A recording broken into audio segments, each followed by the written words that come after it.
what happens when duty becomes identity, when the mask outlives the man who wore it. You've seen him before in Transformers the movie, cracking under the weight of command, and Transformers Prime, where loyalty demands silence, and in the IDW Comics continuity, where Ultra Magnus isn't even a person, instead a title passed down like a curse. Because before he was Ultra Magnus, he was just a soldier, a bot who followed orders, a name no one remembered. He didn't crave power, didn't want the Matrix, didn't ask to lead, but someone had to carry the weight, so he put on that armor. He played the part until the part played him. They didn't choose him because he was perfect. They chose him because he wouldn't say no. But the longer you wear the mask, the harder it becomes to take it off. And sometimes, the moment you do, everyone sees who you really are. This is Disassembled, Heroes and Villains, and today, we follow Ultra Magnus, a soldier turned symbol, a leader who never asked to lead, to ask the question, was there ever really a bot beneath the armor, or was it really just the armor all the way down?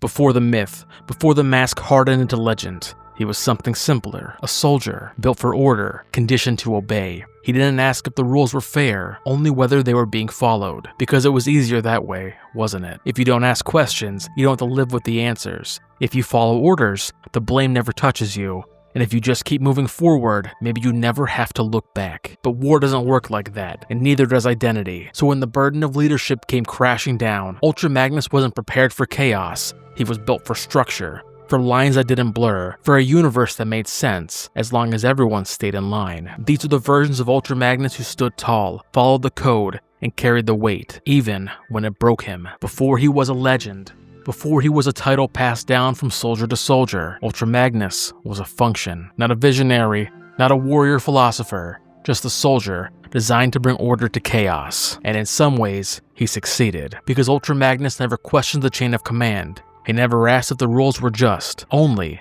if they were being followed. In G1, that rigidity came to define him. He steps into leadership not as a calling, but as a burden. Optimus Prime is dead, the Autobots are scattered, and Ultra Magnus, he's handed the Matrix and told to lead. He doesn't celebrate, he doesn't rise, he hesitates. And then he says the words that have haunted him ever since. I can't deal with that now. It wasn't cowardice, it wasn't weakness, it was resignation to a role that he wasn't prepared to take on, because Magnus was built to follow. And suddenly, there was no one left to follow. This wasn't a moment of personal failure, it was a moment of systemic collapse, a symbol cracking under the weight of a system that never gave him permission to feel, only to enforce. And yet, even here, there are glimmers of humanity. When Daniel and Springer are threatened, Magnus fights with desperation, not duty. Not because protocol demanded it, but because someone needed saving. That crack matters. It shows that beneath all the protocol, the armor still hides a hero. Across continuities, this pattern repeats. Ultra Magnus is no longer a substitute leader. He's the leader of the Autobots, supreme commander. But even here, the cracks are obvious. He is distant, stern, obsessively committed to chain of command. He trusts protocols more than people. He holds authority with an iron grip, yet never with warmth. When Sentinel Prime schemes behind his back, when Optimus questions the decisions made by High Command, Ultra Magnus doesn't listen, he enforces. Because in his eyes, the system only works if every cog spins in sync, even if the system is slowly rotting from within. But then, Sentinel betrays him, and as Magnus lies broken, it's not rules he thinks about, it's betrayal, it's failure. It's the cost of trusting a system more than the people inside it. And in that silence, we see the beginning of doubt. The Transformers Prime aligned continuity sharpens that tragedy. Here, Ultra Magnus is no longer just the leader. He's the steadfast enforcer of the chain of command, even when it puts him at odds with his wreckers. He arrives like a storm. Flawless formation, strict protocols, barking commands. But it's clear from the moment he lands, he's not respected, he's tolerated. The wreckers mock him behind his back. Wheeljack openly rebels against him. Even Team Prime, battle-hardened and desperate, struggles to connect. Because Ultra Magnus didn't come to inspire, he came to correct. And when your only tools are rules, everything starts to look like disobedience. But here too, the cracks show. After losing in battle, Ultra Magnus doesn't return to High Command. He stays. He learns. He lets go, just a little, of the rulebook. It's not redemption, but it's evolution. And maybe, just maybe, the mask slips. Even in the Marvel Comics run, where character depth was often sidelined in favor of action, Ultra Magnus remains cold, mechanical, emotionally distant. He's defined not by personal beliefs, but by rank, not by conviction, but by function. In one issue after another, he fights not because he believes in peace or justice, but because someone gave the order. And yet, in later Marvel UK stories, he falters, he questions, he loses, and in loss, something more human surfaces. Pain, confusion, regret. Doesn't last, but it was there, and it matters. What ties all these portrayals together? It's not the armor, not the voice, but the fundamental belief that order itself is sacred, that following rules is the highest virtue, that loyalty is more important than understanding. But what happens when the rules you enforce are flawed? What happens when the chain of command leads nowhere? Ultra Magnus never wanted to answer those questions, because questions lead to doubt.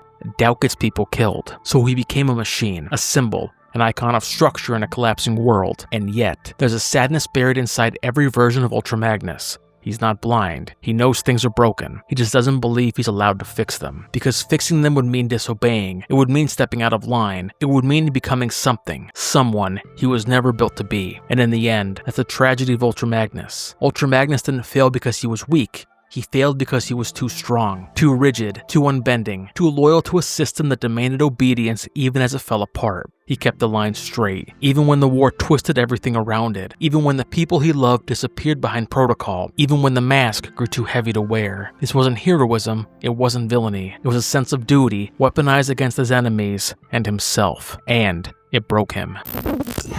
He was built to follow, to obey, enforce, endure. But what happens when obedience becomes your identity? When you wear the armor so long, you forget who you were without it. Across every version we've seen, Ultra Magnus is a constant, a fortress of discipline, a living weapon, a perfect soldier. But if you strip away the command codes, the shoulder rockets, the rules, well, what's left? Is there still a person beneath the protocol? Or just a mask, worn too long? Because at some point, the cracks stopped being flaws, they became the story, and in one universe, they split him wide open. Because in IDW's Transformers universe, Ultra Magnus wasn't a single bot at all. He was a mantle, a title passed down, a role that consumed every soul who dared to wear the name. And the last to bear it, it was a bot named Minimus Ambus, a true believer, a loyal soldier, and a bot who gave up everything he was to become the legend everyone needed, even if it broke him. Because how do you carry the weight of the world if you never learn to carry yourself? At first, the cracks were subtle, a moment of hesitation, a flicker of doubt, a command questioned under his breath. But over time, those cracks widened, not because Ultra Magnus was failing, but because the role was never meant to be held by one person. Because in IDW's Transformers continuity, Ultra Magnus wasn't a single character at all. He was a title, a myth. The first Ultra Magnus had long since died, but Cybertron needed order, it needed discipline, it needed the icon, and so High Command built one. On Tyrus' orders, the Magnus armor was born, not as a tribute to the bot who bore the name, but as a symbol of unyielding justice. A weaponized facade, a legend to enforce Tyrus' perfect system. Armor was forged, a mantle created, and a soldier was chosen to wear it. That soldier's name was Minimus Ambus. He wasn't fearless, he wasn't perfect. He was small, nervous, loyal to a fault. He believed that wearing the armor meant becoming something better, that hiding his flaws beneath the legend made him stronger, that as long as he followed the code would protect him. And for a time, it worked. He led, he punished, he enforced. He made himself into the myth, but myths can't grieve, they can't doubt, they can't break, and Minimus Ambus was breaking. In the More Than Meets the Eye series, we see the toll. Behind closed doors, he struggles to breathe, his voice cracks, his optics dim. He confesses, "I'm tired of pretending," because that's what Ultra Magnus had become, a performance, and performances demand perfection. He couldn't cry, he couldn't scream, he couldn't even smile, because the myth didn't allow it. But slowly, the spark behind the symbol began to flicker, because not everyone is fooled. Verity Carlo, a human caught in the crossfire, sees through the mask. She speaks to the bot, not the mantle, and for the first time in a long time, Ultra Magnus listens. And it's not just Verity. On the Lost Light, even Megatron notices the tension beneath the armor. The two, former enforcers on opposite sides of justice, clash in ideology, but mirror each other in guilt. Both seek atonement, both carry burdens, and for Minimus, the recognition cuts deeper than a blade. In Lost Light, the cracks finally let light in. Minimus starts to laugh, to smile, to question. He even resigns the role, briefly, not as a failure, but as an act of self-reclamation. For once, he dares to ask, what if I'm allowed to be me? Not because the burden was gone, but because someone finally saw the burden he carried. And in that moment, we understand. He didn't wear the armor because he was strong. He wore it because he was scared. Because being Minimus Ambus, small, imperfect, fallible, was too painful. But even myths can't outrun the truth forever. The theme haunts other versions too. In Transformers Animated, his near-death barely registers. His identity, his voice, his soul, forgotten, replaced by a title, a rank, the bot lost in the shadow of the symbol. And in Dreamwave's unfinished continuity, the cracks widen in silence. Ultra Magnus, still loyal, still disciplined, starts to slip, not into treachery, but into uncertainty. When Optimus Prime vanishes in a space bridge accident, Magnus is expected to lead, but he hesitates. He flees, because deep down, he's not ready. He doubts himself, he questions the war, and when he returns, it's not as a savior, it's as a soldier trying to hold the fractured people together. He rebuilds city by city, he mourns Grimlock in his arms, he confronts Shockwave's betrayal with rage, not regulation. But when he finally ends Shockwave's reign, it isn't with ceremony, it's with raw, exhausted fury. But even after all that, he doesn't rest, he doesn't celebrate, he simply stands back up, reassembled, reassigned, reburdened. That's what he does. So what happens when the mask becomes the man? When the lines between role and identity blur? When the myth becomes so demanding that you forget the voice beneath it? Ultra Magnus was never allowed to be vulnerable. Not in the war, not in peace, not even in memory. But the tragedy isn't that he wore the mask, it's that he wore it so long, he forgot how to take it off. Before we lay down the badge and return to battle, make sure to follow or subscribe to Disassembled Heroes and Villains on your favorite podcast app. Every week we unmask the icons of pop culture, the warriors, the tyrants, the legends, and the liars who shaped entire worlds. And next week, we're doubling the descent. First, we launch Disassembled Deep Cuts, a new series made for the lore keepers and the long haulers, where we go deeper, darker, and further than ever before. Our first subject, a tyrant forged in blood and betrayal, a conqueror who called himself Emperor and meant it, death source of the Decepticons. But that's not all, because also next week, we meet a different kind of tyrant, brilliant, broken, unmatched. Victor Von Doom, a man who believes the world must kneel because only he can save it. 2 episodes, 2 monsters, 1 unforgettable week. And if you want to shape the stories we tell next, vote every Wednesday in the Handsome Comics YouTube community poll. Now, back to Ultra Magnus and the spark behind the symbol. But even as the mask cracked, even as the spark of Minimus Ambus began to shine through the armor, there was still one truth he couldn't escape. He wasn't just wearing the mantle, he was inheriting the weight of legends. Because when the war demanded a Prime, and there was no Prime to answer, the galaxy turned to Magnus. Not out of trust, not out of hope, but out of necessity. Across continuities, from the dying embers of the G1 movie, to the fractured timelines of IDW, to the quiet obedience of the aligned universe, Ultra Magnus didn't rise to lead. He was placed there, pushed into a role meant for someone else, a symbol passed down like a relic, expected to inspire simply because it endured. But what happens when the world gives you the Matrix, and you don't want it? When the badge becomes a burden, when leadership isn't destiny, but duty, not earned, but inherited. Because no matter the universe, no matter the mission, Ultra Magnus wasn't haunted by death. He was haunted by the idea that he would never measure up to Prime. And now, the mantle weighs heavier than ever. Let's step into the shadow he could never outrun. He didn't fear death. He feared being seen as less than a Prime. That's the tragedy at the heart of Ultra Magnus. Not that he failed, but that he was never allowed to see failure as anything but shame. Across the multiverse, he was never meant to lead. When the Matrix found its way into his hands, it didn't feel like destiny, it felt like punishment. In 1986's The Transformers the movie, the war has taken everything. Optimus lies dying, and in his final act, he passes on the matrix of leadership, dropping it as he takes his final breath, only to be caught by Hot Rod and passed to Ultra Magnus as the assumed leader. But when the matrix beams when held by the young Hot Rod, it becomes clear that Ultra Magnus is only holding it, a steward, not a successor. And when the time comes for him to lead, "I can't deal with that now," he says, panicked, out of breath, overwhelmed. To some it's weakness, but maybe it was brutal honesty. Because when Optimus inspired, Ultra Magnus enforced. Where Optimus led with wisdom, Magnus clung to protocol. But where Optimus rose with every fall, Magnus collapsed beneath the pressure. He wasn't built for vision. He wasn't built for compliance, but the world kept mistaking one for the other. But when the Decepticons tore him apart, he didn't cry out in pain, he apologized. In Marvel UK's continuity, that wound cuts deeper.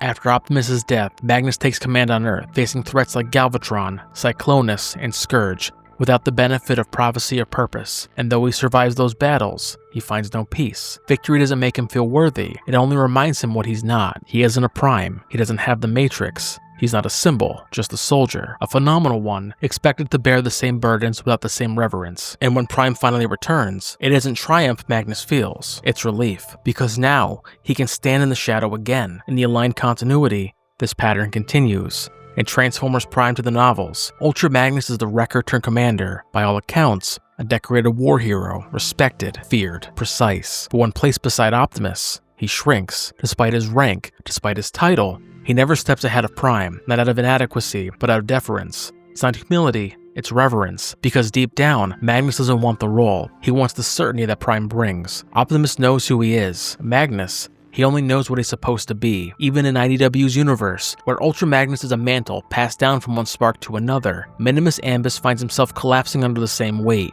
And more than meets the eye, Magnus walks among leaders, Rodimus, Megatron, even Optimus himself. No matter how many lives he saves, he doubts every step. His voice doesn't rally crowds. His presence doesn't ignite hope because he wasn't chosen to lead, he was chosen to endure. There's a moment when he resigns the role of Ultra Magnus, not in grace, but in self-awareness. He steps back, finally confronting the truth. He's been trying to fill the boots of someone who never fit him, and yet, when the mission calls, when lives are on the line, he picks up the badge again, and yet again, plays his role. Not because he believes he's worthy, but because someone has to carry the weight. Someone has to stand when others fall, to follow when there's no one left to lead. And for all his doubts, all his fears, all his unspoken sorrow, Ultra Magnus does exactly that. Because the truth is, he never wanted the Matrix. But if you gave it to him, he'd carry it until his spark gave out. Not as a prime, not as a hero, but as a soldier who never stopped answering the call, even when the Matrix chose someone else. But what happens when the weight you carry becomes the only thing people see? When sacrifice becomes expectation? When the burden becomes the brand?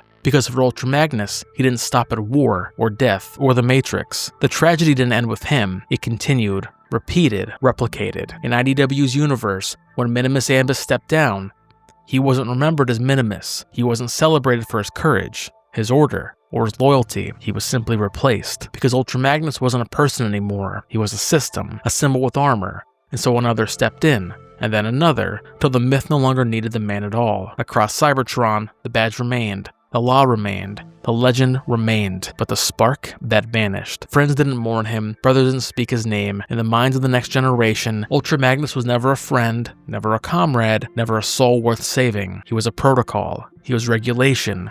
He was the fallback plan when the future failed. The armor stayed shining, but no one asked who lived inside, because maybe no one wanted to know. Maybe the idea of Ultra Magnus was easier to believe in than the broken soldier beneath it. What was left? What happens when the name survives the bot? When the role becomes too big for anyone to carry? Does the person behind the myth even matter anymore? Or was he always just a silhouette in someone else's spotlight, waiting for permission to rest? While the name Ultra Magnus began as the character, it evolved through the multiverse. It became a title, a symbol, a myth that couldn't die. There's a moment in Transformers Lost Light, quiet, almost forgettable, where Ultra Magnus removes his armor. Not in a blaze of glory, not during a final battle, no last stand, no farewell speech. Just a bot, stepping away from the myth. And what hits hardest? It's not triumph, it's hollow. Because the truth is, the armor was never meant to come off. In IDW, we learn the shocking truth. Ultra Magnus is not a singular warrior, but a role, a lineage of enforcers, each one selected, trained, and bound by duty to wear the armor, to become the symbol. It wasn't about the individual, it was about the image. Minimus Ambus was just one of many, recruited to embody perfection, to eliminate unpredictability, to suppress self for the sake of function, because in a galaxy ravaged by war, Ultra Magnus had to exist, even if no one could survive being him. What began as justice became control, what began as heroism became bureaucracy, what began as him became anyone. And with each generation,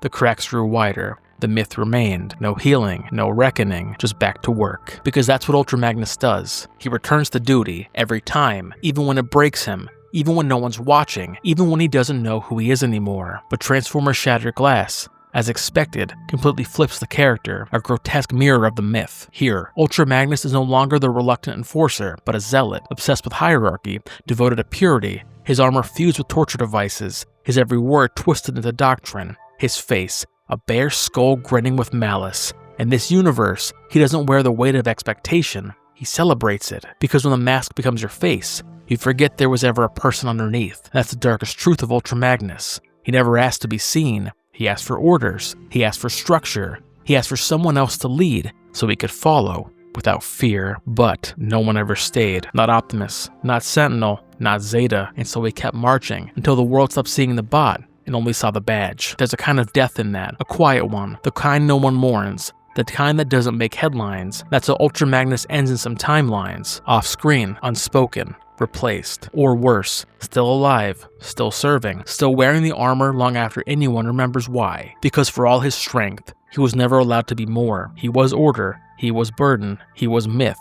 And when a myth becomes more valuable than the bot underneath, the bot disappears. So ask yourself, did he ever want to be remembered? Did he ever want someone to look past the armor to see the weary spark behind the stoic glare? Or was he just waiting for someone, anyone, to carry the weight so we could finally rest? But what happens when the armor becomes all that's left? When the face behind the badge fades so completely that no one remembers it was ever there? Across timelines, Ultra Magnus is mourned without ceremony, replaced without resistance, forgotten not because he failed, but because he succeeded too well at becoming the symbol. And maybe that's the darkest truth of all. He didn't die in battle, he didn't die redeemed, he didn't even die remembered, he just disappeared. Because no one ever asked if he was okay, no one ever wondered who he was underneath. They just needed him to be Ultra Magnus, so he kept showing up, kept doing the job, kept carrying the weight, because someone had to. But now the war is over. There's nothing left to hold together, no command to follow, no prime to serve, no badge to wear. Asking the question we all try to outrun: if I take the armor off, what's left of me?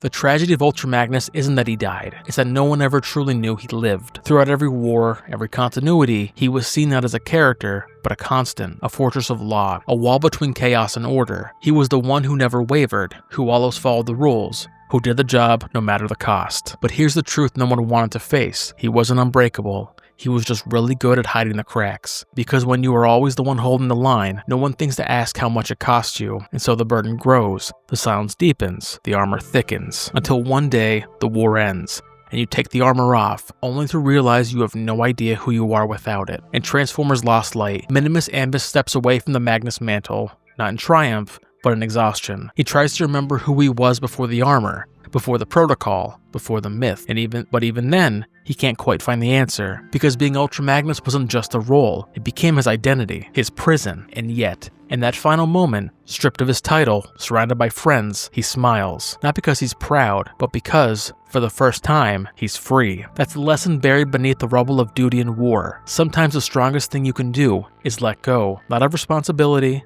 not of purpose, but of the idea that you can carry it all alone, because there's no shame in stepping back. There's no failure in asking, who am I, if I'm not what others expect me to be? So maybe that's the story of Ultra Magnus. Not the Enforcer, not the Second Prime, not the armor, or the badge, or the rules. Just the soldier who did what had to be done, who gave everything he had because the war never gave him another option. And when it was finally over, it wasn't honored with a statue, he wasn't remembered with songs, he just stopped. And maybe that's why his story matters. Because how many of us wear a version of that armor? How many of us pretend we're fine because others need us to be? How many of us carry roles that were never meant to be permanent until they bury who we really are? Ultra Magnus isn't just a character, he's a question. What happens when you lose yourself in the role and no one notices you're gone? Because in the end, he didn't die a hero. He lived still trying to remember who he was. Thank you for walking with us through the silence, through the steel, through the weight that never lifted, through the soldier who followed every order until he couldn't remember who he was without them. Because Ultra Magnus wasn't forged to be free, he was built to endure. A title, not merely a character, a symbol, not a soul, a myth, endlessly recycled so the machine could keep running. He stood between law and chaos, between protocol and passion. He carried a badge that became heavier with every passing war, and still, he never set it down. He became the line no one else wanted to hold. Across the multiverse, his face may change, but the burden never does. In one life, he is the warden of justice. In another, a zealot of hierarchy. In some, he dies unseen. In others, he lives too long. Because that's the lesson, isn't it? That identity can be swallowed by expectation. That duty, unchecked, becomes a cage. That when we never let the armor come off, we forget there was ever a person underneath. Ultra Magnus teaches us that strength isn't stoicism, it's not silence, and it's not sacrificing your soul for someone else's structure. Real strength is knowing when to step back, when to ask who you are, not just what you are needed to be. So sit with that. Sit with the fear of being seen. Sit with the quiet grief of roles that no longer fit. Sit with the strength it takes to take the armor off, and the grace it takes to not pick it back up. Because someone out there needs to know that letting go is not weakness. It's the beginning of healing. So stay strong, stay human, and as always, stay handsome. And remember, you are not your armor. You are not your role. You're the spark that endures long after the war ends.